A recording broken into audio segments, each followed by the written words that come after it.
Hey, what's up everyone, it's your girl Bernie Shanae, and today I'll be sharing with you some book mail that I received in the mail today. So please, stay tuned.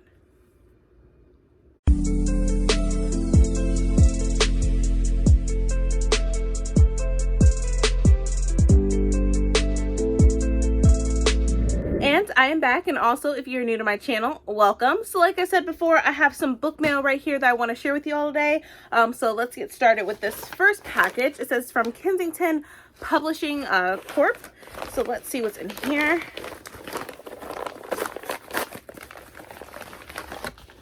Oh, okay, so this is a book that I am highly anticipating on reading. This book comes out on March the 30th of this year, and that is Wild Women and the Blues. And it's by Denny S. Bryce. And the cover is beautiful, as you can see right here. And then, let me see here. I also have a note here as well. So it says, Dear Reader, my debut novel, A Wild Woman and the Blues, has been in the making for several years. But the inspiration for this historical fiction begins with family and goes back decades.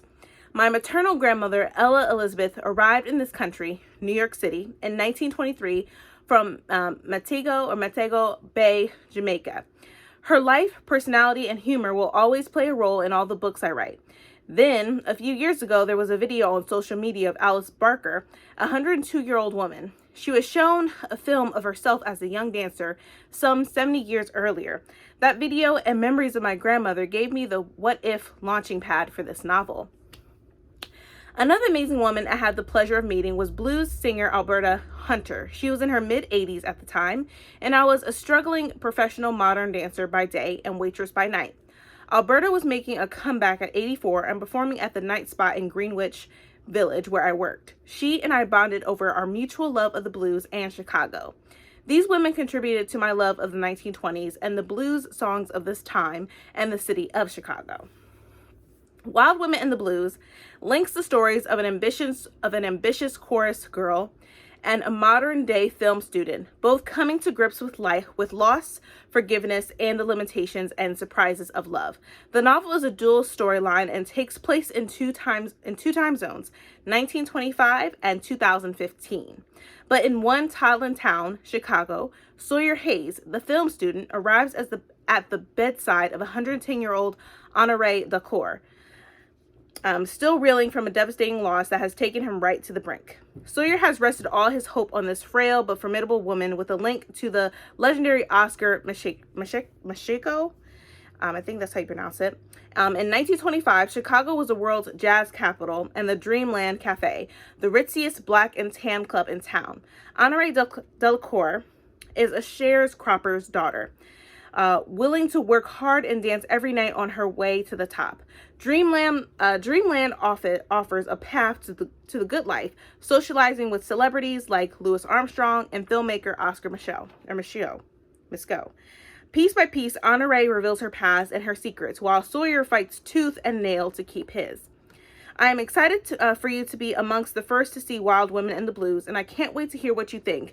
If you like to share comments or photos on social media, you may do so, and it says please share and tag this and this and this, so don't miss them. And this is happy reading, Denny S. Bryce right here on the note. So yeah, this seems like it is an amazing book. So it has two time zones of 1925 and 2015, which is very interesting. I'm really looking forward to reading this, especially when you're getting two perspectives of Lord, I forgot her name, of Honoré Dacour and of Sawyer Hayes as the student. So yeah, I'm looking forward to reading this. I might actually be something that I plan on reading in March. So yeah, so I got this book in the mail, which I'm excited to read. So we have that one. The next package, I think, is something that I had ordered off of Amazon. So let me see what's in here. I don't really remember. I know I had pre-ordered some books.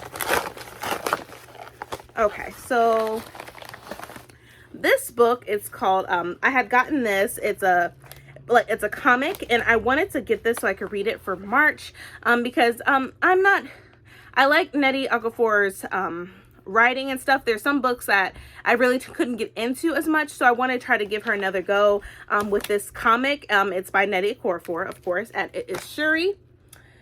And it has, of course, it's written by award-winning author Nnedi Okorafor, Vinci Who Fears Death, and illustrated by Leonardo Romero and Jordi Belair, right here. And it says, a fun, heartfelt book that centers the agency and intelligence of a young Black woman facing impossible odds, but prepared and powerful in her own right. So it says, The Search for Black Panther. So this is, of course, a Marvel, and this is a comic. So I wanted to read this and get a perspective of what I thought of this book. So on the back, it says, T'Challa's techno-genius sister Shuri stars in her own adventures. The world fell in love with her in the Black Panther film. Now Shuri takes flight in a new series written by best-selling author Nnedi Okorafor and drawn by Eisner Award-nominated artist Leonardo Romero. T'Challa has disappeared, and everyone is looking at the next in line for the throne. Wakanda expects Shuri to take on the mantle of Black Panther and lead their nation, but she's happiest in a lab, surrounded by her own inventions. She'd rather be testing gauntlets than throwing them down. So it's time for Shuri to go rescue her brother yet again, with a little help from Storm, Rocket Raccoon, and Groot. But when her outer space adventure puts the entire cultural history of her continent at risk from an energy-sapping alien threat, can Shuri and Iron Man save Africa? So yeah, this is definitely going to be something that I plan on reading in March. I love Shuri. I love her inventions, everything like that. She's just amazing. So I got this book. Cannot wait to read it. Next book, it's something that I'm reading with a couple of amazing women on Instagram, that's also on BookTube as well. So we're going to be reading this. And we should have this read, before the end of, or at the end of the month, so we can all discuss it. And it's only One Bed, and I think it has a lot of different stories in it by Lucy Eden, Rebel Carter, Renee Dahlia, Lauren Connolly, Sarah E. Lilly, AZ Louise, Torrance Sine, and Ali Williams. So we have this. It has a collection of stories from all these authors.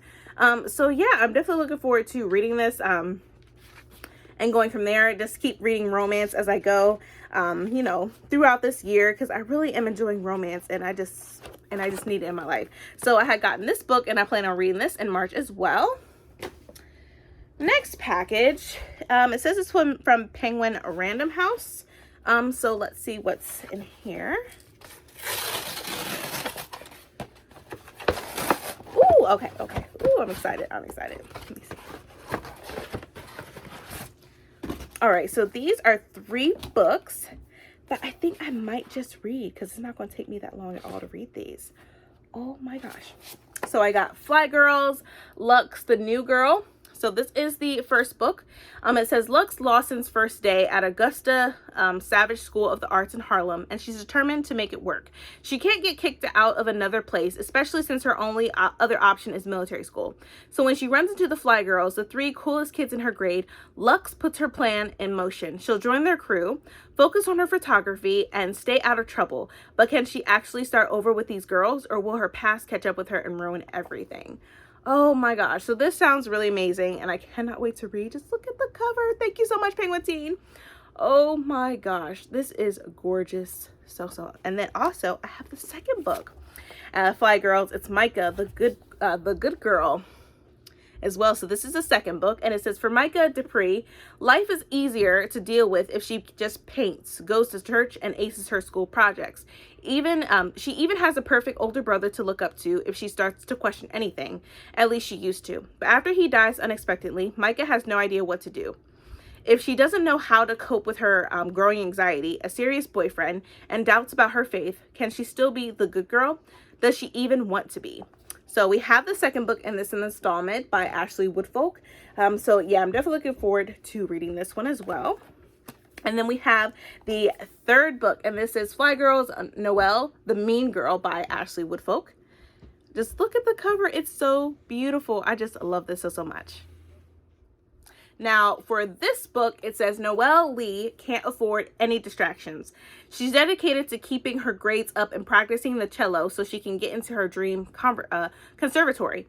But she can't stay focused if her ex-boyfriend, besties, and budding feelings for her friend Tobin keep getting in the way. Just when her life seems complicated enough, her dad loses his job and the much-needed income that goes with it. Noelle has always been a little mean, but with all the added stress, even she knows her attitude is becoming too much to handle.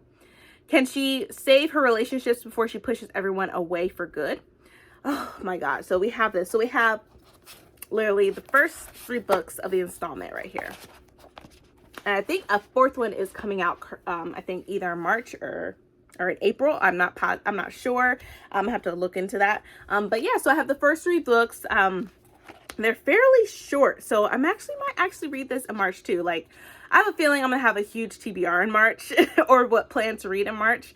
So yeah, I got 3 books of these. So thank you once again, Penguin Teen, for these amazing and gorgeous covers. Like, look at them. They're just beautiful. So we got that. Next one, this one says it's from Macmillan Publishers. So let's open this one. Ooh, okay. Let's see. So it says The Guy of Her Dreams or The Girl in Her Heart. Oh, wow. Ooh, this is oh my goodness. Wow. This comes out in May. Okay, so this is like a little promotional book box. So we have some glasses in here. So let me just show you this before I show you the book. So we got some glasses. So just look at this. This is so cool. Look at that. I love it. I love it. And then we have the book, which comes out in May, and it is Cool for the Summer by Dahlia Alder. Just look at that. And it has the glasses to go with the book. So that is really cool.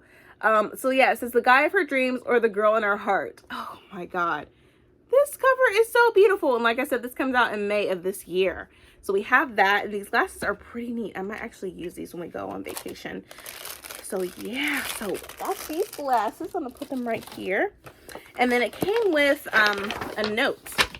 So it says, "Hi there. I'm excited to share with you Cool for the Summer on sale May 11th of 2021 by LGBTQ Reads founder Dahlia Alder. In Cool for the Summer, Laura finally lands the guy of her dreams, only to have her unexpectedly female summer fling transferred to her school for their senior year. It's a story of self-discovery and new love. It's about the things we want and the things we need, and it's about the people who will let us be who we are." What I loved about Cool for the Summer is Laura's journey of self-discovery and new love. It has a dynamic, emotionally complex female-to-female romance with all the things I love in a relationship. Friendship turned something more, an unforgettable summer together, and of course, a karaoke-style declaration. It says, please be sure to share your photos and videos and posts and everything by tagging everything like that on social media.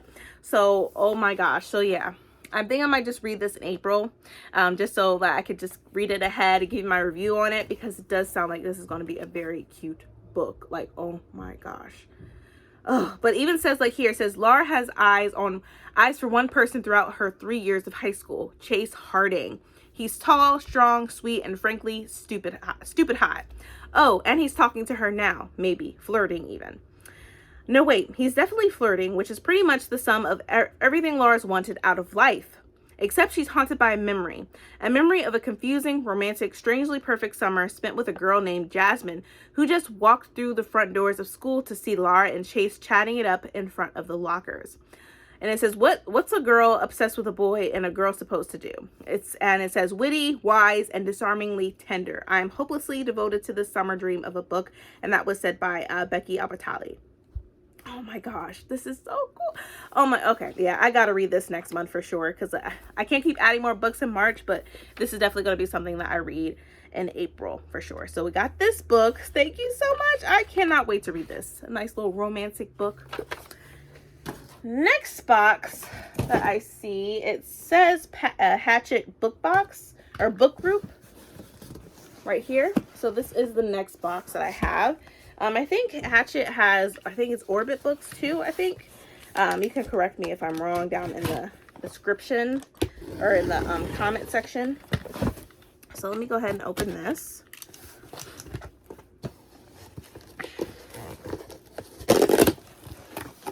Oh, so this is from Orbit Books. This is books that I have won off a giveaway on Instagram. Oh my gosh, oh, I'm so excited. Oh my god. Okay. So this one of the books that I won, I have already read, and that is The Rage of Dragons by Evan Winter. For this book, I might just do a giveaway because I already have the copy. I already have this copy, and I've already read the second book that recently came out last year as well. So yeah, so I might plan to do a giveaway for this book, so stay tuned for that. Next book that I won is something that I was interested in reading and trying to see if I would like it, because all over BookTube everybody's been reading this book, and this will be the first book that I have read by her, that I plan on reading by her, and that is The City We Became by N.K. Jemisin. Everybody really loved this book so much last year, and I think I should just hop in and see what I think of the book. But for the synopsis, let me see. It says, in Manhattan, a young grad student gets off the train and realizes he doesn't remember who he is, where he's from, or even his own name. But he can sense the beating heart of the city, see its history, and feel its power. In the Bronx, a Linate gallery director discovers strange graffiti scattered throughout the city. So beautiful and powerful, it's as if the paint is literally calling to her. In Brooklyn, a politician and mother finds she can hear the songs of her city, pulsing to the beat of her Louboutin heels. And they're not the only ones. And it says, every great city has a soul. Some are ancient as myths, and others are as new and destructive as children. New York City, she's got 6.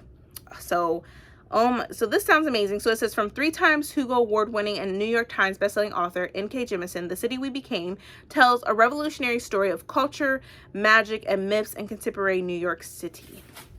Oh my gosh. And just look at the cover. It's beautiful. And if I take the dust jacket off, it just looks like this, which is okay. It's cool. Look at the blue foiling.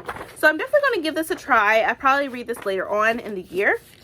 But yeah, I've heard a lot of great things about this book, and I definitely want to give it a try. So I got this book. And next book, which I think the second book came out, I think earlier this year or last year. And that is Queen of the Conquered by Case and Callender. I've been wanting to read this really so much. I think it was on like my wish list on Amazon. So I really have to give it a try. I know like there has been some mixed reviews about it, but I wanted to find out for myself and provide my own opinion about it. It says they will know her vengeance at the top of here. So let me see if I can read the synopsis for this book, because this one sounds really interesting. So it says, I want to prove to them that they were wrong to underestimate me. Underestimate me. I want to see them burn for what they did to my family. It says, on the islands of Hans Lollik, Sigourney Rose was the only survivor when her family was massacred by the colonizers. Now the king of the islands has declared that he will choose his successor from among eligible noble families, and Sigourney is ready to exact her revenge. And this is a powerful story of colonialism, conquest, and revenge. Queen of the Conquered starts a riveting epic fantasy duology set in a Caribbean-inspired world.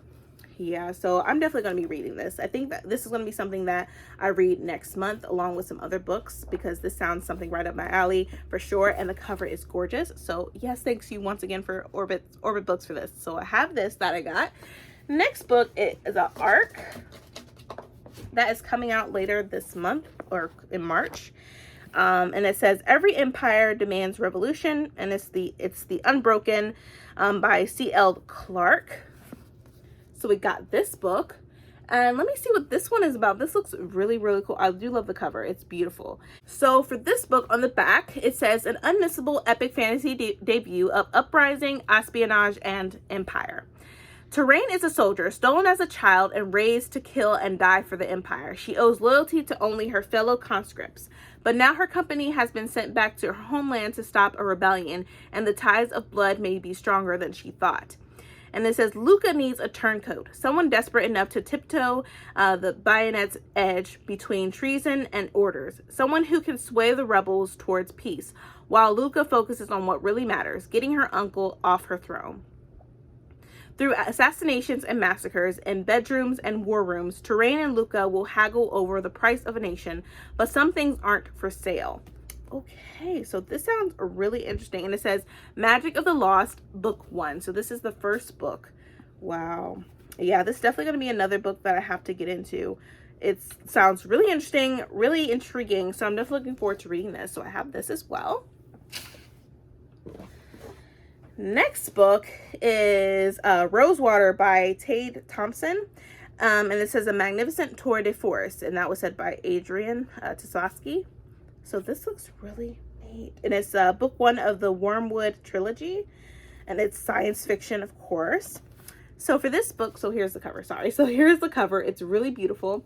And on the back, it says, Rosewater is a town on the edge, a community formed around the edges of a mysterious biodome. Its residents comprise the hopeful, the hungry, and the helpless, people eager for a glimpse inside the dome or a taste of its rumored healing powers. Caro is a government agent with a criminal past. A sensitive, he can navigate the massive psychic space created by the dome. But when something within the dome begins killing off other sensitives, Caro must defy his masters to avert a horrifying future. Oh my goodness, I can't talk. So yeah, so we have this book. It says smart, gripping, fabulous, mesmerizing, brilliant, a new definitive voice in the genre, a sharply satirical indigenous thriller. This book will eat you alive and you'll like it. I'm stumbling with my words today. So yeah, so I got this as well. So I'm so excited for this book as well. I think this is just the slip cover or the slip sheet of what's in this box. I think there's another book that they haven't put in the box yet because they have to get it. It's another arc that I'm really highly anticipating for real, and I cannot wait to show you all what that book is. But yeah, this book definitely sounds interesting, and I'm definitely looking forward to reading this too. But that is all my book mail that I have for you all today. I really hope you enjoyed this video. If you did, please give me a thumbs up. Also, hit that subscribe button and that bell to be notified when I upload more videos in the future. But thank you so much for watching, you guys. And please stay healthy and stay safe. See ya!